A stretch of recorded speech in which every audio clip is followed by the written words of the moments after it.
Shiv Nadar university. కానీ ఈరోజు శివనాడార్ పేరెంట్స్కి మాత్రం బ్యాడ్ న్యూసే చెప్పబోతున్నాను నేను. ఐఎమ్ సారీ, ఈరోజు చెప్పకుండా ఉండలేను. వీళ్ళకి మంచి కాలేజ్ అండి. శివనాడార్ అనే ఆయన చాలా గొప్ప మనిషి, హెచ్సిఎల్ కంపెనీ ఓనరు.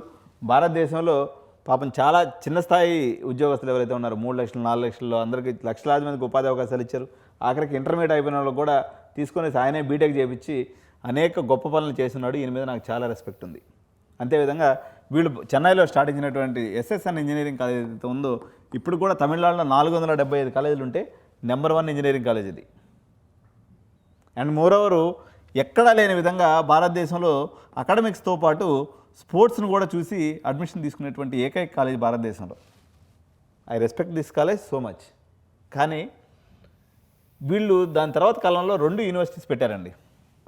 ఇందులో number 1 university SNU Shiv Nadar university Noida. Second university వచ్చేసి ఎస్ఎన్యు చెన్నై. మీ అప్లికేషన్స్ కూడా వేరువేరుగా ఉంటాయండి. మీరు రెండుకి కావాలంటే రెండుకి అప్లై చేసుకోవచ్చు, లేదంటే సింగిల్ దానికి కూడా అప్లై చేసుకోవచ్చు. దీని యొక్క అప్లికేషన్ లాస్ట్ డేట్ వచ్చేసి శివనాడార్ యూనివర్సిటీ 33, అంటే ఈ మంత్ ఎండింగ్ కల్లా పెట్టేసుకోవాలి. 33/2025 లాస్ట్ డేట్ ఉంది.